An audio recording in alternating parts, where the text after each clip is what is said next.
kwaiwai mabuja tikutambire kunhau dzomanhoko dzozuva ro14 mwedzi uno wachiwabvu. Watagwirei kwai ndio wagopuwa chipataracho UBH chiri kuita zvodziwa mupengo kuti wange wariwo wari kuchitekaidza. Ipapa wabva watotenza bazi rikuringa nozvodziwa mupengori kuti UBH Arundel Hospital Extension kuita kutenza zita rawakatenza chokuHarare choArundel Hospital. Ipapa pariba kuziva kuti zviri kutekaira sei kana kuti sei wari ndio wagopuwa kuti watekaidze zvochipatarachi. Ticharamba takaringa kuti tigoziva zvizere. Mumwe mutikiti anosora kusorako zvonyika muCIO pai anzi aendesiwa kudare dzimhosva achipomewa mhosva yekubatsiridza kuburitsa goridhe munyika. Pariba kuziva kuti sei zvadari kana kuti zvichatekaira sei, asi ticharamba takaringa. Judicial Service Commission yajiwa nonyaya payaenda kudare guru munyika ichida kuti wana mutongi zhou wareka kugumira pari kutongiwa nyaya yamutongi Maraba. Ipapa zvabva zvanetsa nekuti wanga wari kuti mutongi zhou ari kuita jerasi nokuti akajiwa namutongi Maraba pakapinziwa mutongi Maraba pakuita mutongi mukuru munyika. Heno mabiya angu ticharamba takaringa.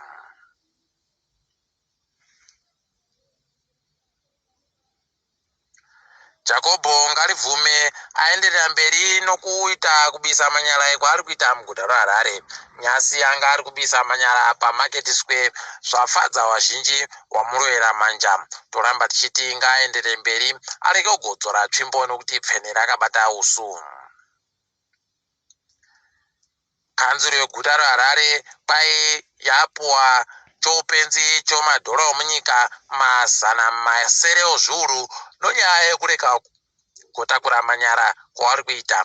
Paino bazi rinoringana nezvomanyara munharaunda roEMA kanzuro yeguta raHarare ndiyo imwe yemakanzuro ari kuita mutsepwede yakanyanyisa. Heno kuti makore ese awanga waripi wachireka kugoita kuti zvireke kudari nokuti nhamo iyi iri pekutanda nyasi. Ticharamba takaringa kuti zviri kumbofamba sei. Idi hurumende yedu vanoramba vachindozvikokera vanhu vano mutsepwede nokusvipa panyaya dzomutemo. Kureketa kuno Delish Ngwaya kwai aisiwa pokare kuAAG uko aisiwa kuti anga arimo mumakurukota awo.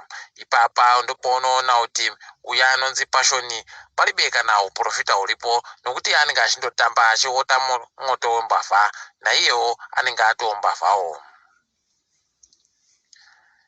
Kachivere kodziwa mupengo kari kuboeka kuIndia kanetsa kakwaika apo munyika medumo. Kuno wairi wakabenuka kubva kuIndia wakagweda nako. Ipapa hurumende yedu iribe kana kuumisa vanhu kuti wabve kuIndia wari kundoramba wachindotutirana kuuya. Idi zvakaoma paribe kana chinoramba chichitinakira. Tichinoimba kuti vanhu vachaita bauru kuramba vachizvichengetedza kuti zvireke kuzokonyangara. Kanzuro yeguta reGweru yada kugodzinga vanhu vanosvika mazana matanhatu basa kuti waite zvokuchengeta mari. Kwai homwe yavo yapwa zvokutoti wakundikana kuti wabhadhare mari wanhuwa. Idi pakanyangaritsa apa. Wamapfumo waendesa kambani yodonje yokotko kudare dzimhosva wachida kuti wabhadhare mari yokuAmerica inosvika zviuru 30 obasa rawakaitirana. Heno kana zvikakubudirira ticharamba takaringa. Kambani yondege yaimbosimuka yoFly Africa kwai kuri yakaita zvikwereti zvinosvika zviuru zvomari yokuAmerica mazana 3 zvavari kuendesiwa kumadhara edzimhosva. Heno kana wakuru wekambani iyi wakagoiboya mari asi pakatonyangaritsa ipapa. Tiringe dzopasi rese. KuSouth Africa Ace Makashule kwaiendesa bato rache roANC kudaro dzimhosva achida kuti wareke zvokumumisa basa izvo wagoita. Heno kana akakubudirira ticharamba takaringa asi ndiwo wamwe waimboti muzvinhu zvobato zvinofanira kungoramba zvichireketiwa mubatomo. Heno kuti chachinja chii papa.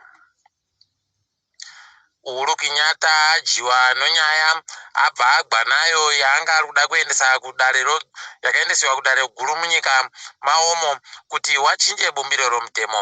Wanga wari kuda kuti wachinje bumbiro romutemo kuzvipa masimba yakawanditsa, asi zvabva zvagwisiwa nodare guru ri.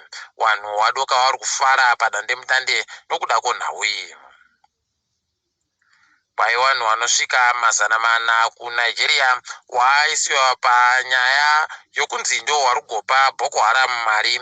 Heno kana wakagobudirira hurumende kuwaendesa kumaterodzi mhosva, tinoramba takaringa, asi kana wakazvikona aiwa wanenge wakona zvikuru. Mukatikidzwa kanyasi paino hurumende yeBritain yakuda kurambidza wanhu wanoita kuuya nomhuka dzinenge dzauraiwa kana misoro yadzo kuti zviuye munyika maomo. Tinofara nonhau iyi nokuti ichaita kuti wazhinji wareke kuramba wachindotutira naAfrica ano kuti waponde mhuka dzomuno. Tiri ipapo mapi yangu togumira pano kwanyasi. Ndini wenyu Mhanduwe Onhau.